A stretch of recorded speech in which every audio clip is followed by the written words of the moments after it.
গণঅভ্যুত্থানের মুখে দেশ ছেড়ে ভারতে গিয়ে আশ্রয় নিয়েছেন সাবেক প্রধানমন্ত্রী শেখ হাসিনা। সেই সাথে একই পথ ধরে প্রতিবেশী দেশটিতে অবস্থান করছেন তার দল আওয়ামী লীগের অনেক নেতাকর্মী।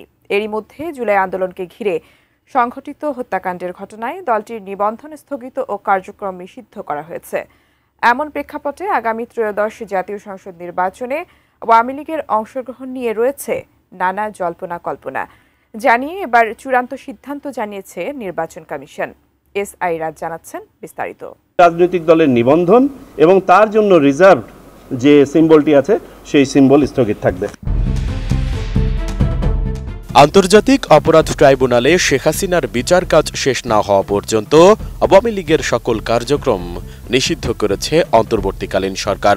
গত 12 মে এক প্রজ্ঞাপন জারি করে এ নিষেধাজ্ঞা দেয় স্বরাষ্ট্র মন্ত্রণালয়ের জননিরাপত্তা বিভাগ। সন্ত্রাস বিরোধী সংশোধন অধ্যাদেশ অনুযায়ী আওয়ামী লীগের বিরুদ্ধে এ ব্যবস্থা নেওয়া হয়। এমন প্রেক্ষাপটে গণঅভ্যুত্থান পরবর্তী সময়ে আগামী ত্রয়োদশ জাতীয় সংসদ নির্বাচনে কার্যক্রম নিষিদ্ধ দল আওয়ামী লীগের অংশ নেওয়া নিয়ে চলছে নানা জল্পনা কল্পনা। তাই এবার এ নিয়ে চূড়ান্ত সিদ্ধান্ত জানিয়েছে নির্বাচন কমিশন। নির্বাচন কমিশনার ব্রিগেডিয়ার জেনারেল অবসরপ্রাপ্ত আবুল ফজল মোহাম্মদ সানাউল্লাহ বলেছেন, কোনো দলের কার্যক্রম স্থগিত থাকলে তাদের প্রতীকও স্থগিত থাকবে। তারা নির্বাচনে অংশ নিতে পারবে না, কিন্তু প্রতীক ছাড়া স্বতন্ত্র দাঁড়াতে পারবে কিনা সেটা সময়ই বলে দেবে। অর্থাৎ আওয়ামী লীগের স্থগিতাদেশ প্রত্যাহার না হলে আসন্ন ত্রয়োদশ জাতীয় সংসদ নির্বাচনে ইসির নিবন্ধিত এ দলটি দলীয় প্রতীক নিয়ে অংশ নিতে পারবে না। আওয়ামী লীগের নাম না নিলেও স্থগিত থাকা দলের বিষয়ে নির্বাচন কমিশনের অবস্থান স্পষ্ট করলেন ইসি সানাউল্লাহ। তাদের কর্মকাণ্ডের উপরে সরকার কোনো স্থগিতাদেশ দেয়, সেই ক্ষেত্রে ওই রাজনৈতিক দলের নিবন্ধন এবং তার জন্য রিজার্ভ যে সিম্বলটি আছে সেই সিম্বল স্থগিত থাকবে।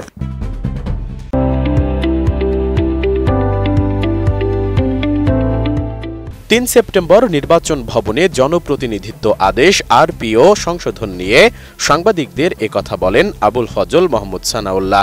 তিনি বলেন, গণপ্রতিনিধিত্ব আদেশের সংশোধনে আইন প্রয়োগকারী সংস্থার তালিকায় সশস্ত্র বাহিনী যুক্ত করা হয়েছে।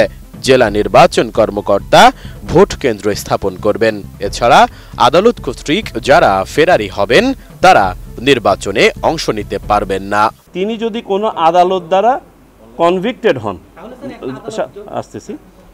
সাজাপ্রাপ্ত হয়ে থাকেন, তো অভিযুক্ত হলে পারেই যে তাকে করা যাবে, এটাই আরপিওর এই প্রভিশনে। সো আমরা we have left it to the সংস্কার কমিশন। ওখানে যদি রাজনৈতিক মতক্য হয় এটার উপর, তখন দেখা যাবে। না ভোট ইস্যুতে ইসি সানাউল্লাহ বলেন, একক প্রার্থী থাকলে সেই আসনে না ভোট থাকবে ব্যালটে। জোটবদ্ধভাবে নির্বাচন করলেও প্রার্থীরা নিজ নিজ দলের প্রতীকে নির্বাচন করবেন। ইভিএম সংক্রান্ত সব বিধান বাতিল করা হয়েছে বলেও জানান ইসি সানাউল্লাহ। এছাড়া ভোট গণনায় মিডিয়ার ব্যক্তিরা থাকতে পারবেন বলে জানান তিনি। পাশাপাশি এবার নির্বাচনী পোস্টার বাতিল করা হয়েছে। সোশ্যাল মিডিয়া ব্যবহার করে আচরণবিধি ভঙ্গ হয় এমন কিছু কোনোভাবেই করা যাবে না বলেও জানান ইসি সানাউল্লাহ। এসআই রাজ, এটিএন নিউজ, ঢাকা।